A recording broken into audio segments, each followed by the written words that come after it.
Hello everyone. Welcome to the Improve English Daily podcast. I'm John, your host, and today we're going to talk about a topic that many of you have probably been waiting for, using English in everyday life. I know many people find English difficult to practice in everyday life, especially if we don't have the opportunity to speak directly with native speakers. Well, today, I'm not alone because I have a special guest who will share some tips and experiences. Hi, Grace. Hi, John. It's great to be here. Thank you for having me. This topic is really interesting because I think English doesn't have to be something stressful. In fact, we can find fun ways to incorporate it into our daily lives. Totally agree, Grace. Before we get into the topic, I'm curious. How did you first get interested in teaching English? I started getting interested in teaching English because I had difficulty learning this language. I know very well how frustrating it is when I can't express something in English. So, when I finally mastered it, I felt like helping other people who also find it difficult. I believe that learning a language is not about being perfect, but about the process and effort. Wow, that's really inspiring. And I think a lot of people can learn from your experience. Okay, let's start with the first question. Okay, John. How do you usually use English in your daily activities? Well, I start with small things. For example, I often read news or articles in English in the morning. That's kind of a daily routine to start the day with English. How about you, Grace? Do you have a specific routine? Same here. I also like reading articles or news in English. But I also often listen to English podcasts while driving or exercising. I think it's a great way to get used to listening to the accents and way of speaking of native speakers. Do you also often listen to podcasts?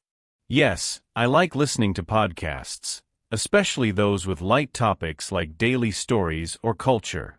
I think it's easier to understand than formal news. What do you think?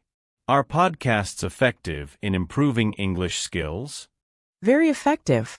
We can listen to English in a more natural and everyday context with podcasts. I think it's a great way to learn commonly used slang and idioms. How do you overcome your fear of making mistakes when using English? That's a great question. I used to be afraid of making mistakes, but I realized that if I don't try, I'll never know. So, I just tried to speak even though I made mistakes, and it turns out that people are usually quite understanding and don't mind small mistakes. Do you have any tips for overcoming nervousness when speaking English? Yes. I usually suggest starting with a familiar topic. When we talk about something we are familiar with, it can help reduce nervousness.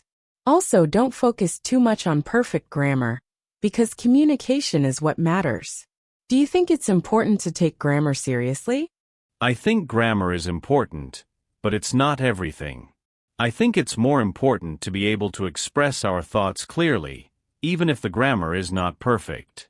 Grace, have you ever had a funny or interesting experience when you first started speaking English? Oh yes. I was trying to talk to a tourist, and I mispronounced the word sheet. So it sounded like another word. We both laughed. And I learned the importance of correct pronunciation. How do you practice your pronunciation? I usually practice by listening and imitating. I often watch movies or videos in English and try to repeat what they say. Do you think that's an effective way? Very effective. Imitating native speakers is a great way to improve your pronunciation. I also recommend recording yourself speaking and listening back. Have you tried that? Yes, I have, and it really helps. I can hear where I need to improve. However, sometimes I find it hard to remember new vocabulary. Do you have any suggestions for overcoming that? I like to use association techniques, which are connecting a new word to something I already know. For example, if I learn a new word, I try to imagine a situation or object that is associated with the word. Do you have a favorite technique for learning vocabulary? I usually make small notes and stick them somewhere I see often, like on my desk or mirror. It helps me remember new vocabulary. Grace, Do you think it is important to understand idioms in English? I think it is very important. Idioms are a part of the language that is often used in everyday conversation. So if we want to really understand English, we need to understand idioms. Have you had any interesting experiences while learning idioms? Yes, I heard the idiom, kick the bucket, and I thought it really meant kicking the bucket. After I learned what it meant, I became more careful when learning idioms. How do you teach idioms to your students? I usually use stories or examples of situations relevant to the idiom, so that they can understand it more easily. What about listening to different accents? Do you think it's important to get used to different accents in English? I think it's important, especially if we want to talk to people from different countries. The American and British accents are very different, and it can be confusing.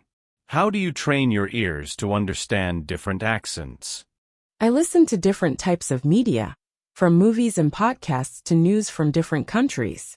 It helps us get used to the variety of ways of speaking.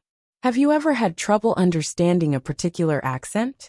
Yes, I have struggled with a Scottish accent. It turns out to be quite different from what I usually hear.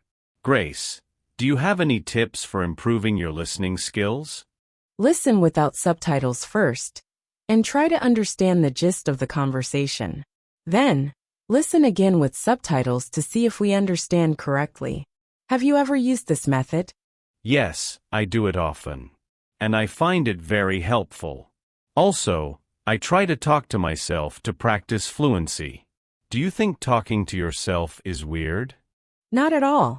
It's a great way to practice. I also often talk to myself in English, especially when I'm doing everyday activities. In what activities do you usually practice English? I often practice it when cooking or walking. I try to describe what I do in English. How about you? Do you do it often?